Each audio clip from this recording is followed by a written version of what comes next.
আসসালামু আলাইকুম রহমতুল্লাহি ওবারকাতু। প্রিয় দর্শক, আমাকে অনেকেই কমেন্ট করতেছে যে ভাইয়া আমার আউটগোয়িং কল এটা যাচ্ছে না, কিন্তু ইনকামিং কল আসছে।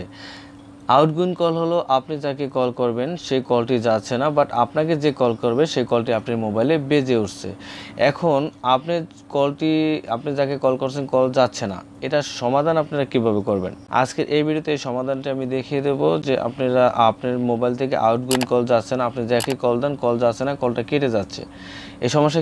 এই সমস্যার সমাধান কীভাবে করবেন আজকের এই ছোট্ট ভিডিওতে আমি শিখিয়ে দিচ্ছি। মূল ভিডিওতে যারা সবার কাছে ছোট্ট একটি রিকোয়েস্ট, আপনারা যদি এখন অবধি আমার চ্যানেলটি সাবস্ক্রাইব না করেন তাহলে অবশ্যই আমার চ্যানেলটি সাবস্ক্রাইব করে দেবেন। আর হ্যাঁ, ভিডিওটি যদি আপনাদের কাছে ভালো লাগে, যদি ভিডিওটি দেখে উপকৃত হন, তাহলে প্লিজ ভিডিওটিতে একটি লাইক দিবেন।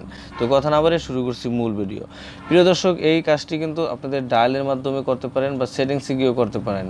কারণ আপনারা দেখালো ভুলবশত আপনারা ডায়াল করলেন, ডায়াল করার পরে অটোমেটিকলি কিন্তু আপনাদের এই সার্ভিসটি ইনেবলড হয়ে গেছে, যার কারণে আপনি যাকেই কল দেন কল যাচ্ছে না। সেটা কিভাবে অফ করবেন? সর্বপ্রথম আমি আপনাদের দেখিয়ে দিচ্ছি সার্ভিসটি কিভাবে অন করবেন।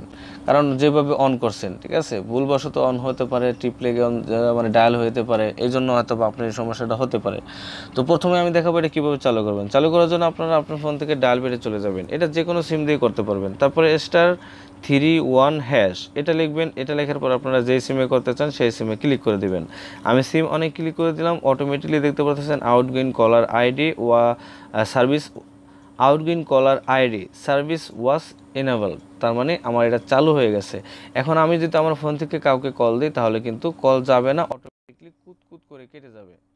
এই দেখুন কল দিলাম, বাট কল যাচ্ছে না, যে কেটে গেল। আমি কিন্তু কেটে দিইনি, অটোমেটিকলি কেটে গেছে, ঠিক আছে। এখন কথা হলো, এটা যদি আপনারা অন করে দেন বা এরকম অনেকের ভুলের কারণে কিন্তু অটোমেটিকলি ডায়াল করার কারণে এটা চলে আসছে, যদি এরকম হয়ে যায় তাহলে এটাকে কিভাবে ডিসেবল করবেন সেই প্রসেসটি দেখিয়ে দিচ্ছি। এটা কিন্তু খেয়াল করবেন সবাই। অবশ্যই আপনাদের ফোনে যদি সমস্যাটা হয় তাহলে অবশ্যই এটা এখন যেটা ডায়াল করবো এটা আপনাদের ডায়াল করতে হবে, কারণ এটা ডায়াল করলে আপনার এই সার্ভিসটি কিন্তু ডিসেবল হয়ে যাবে। ডায়াল করার জন্য আপনার ফোন থেকে ডায়াল প্যাডে ক্লিক করবেন, তারপরে কিপ্যাডটা ক্লিক করবেন, তারপরে এখানে স্টার না উঠিয়ে #31# এটা ডায়াল করে দেবেন, ঠিক আছে। #31# এটা ডায়াল করে দেবেন। ডায়াল করার পরে দেন যে সিমে করছেন সেই সিমে আবার ক্লিক করে দেবেন। ক্লিক করার পরে দেখতে পারবেন যে এখান থেকে সার্ভিসটি কিন্তু অফ হয়ে যাবে। যে দেখুন এখানে লেখা আছে outgoing caller ID service has been disable, মানে এটা কিন্তু অফ হয়ে গেছে। এখন আমি যাকে কল দেবো অটোমেটিকলি কিন্তু কলটা চলে যাবে। প্র্যাকটিক্যালি আমি দেখিয়ে দিচ্ছি। ধরেন আমি এখান থেকে আমার ফোনের রিসেন্টে চলে গেলাম, তারপর এখান থেকে আমি এই নাম্বারটিতে একটা কল দিলাম। দেখুন কল দেওয়ার সাথে সাথে কিন্তু কলটা ঢুকে যাবে, ঠিক আছে।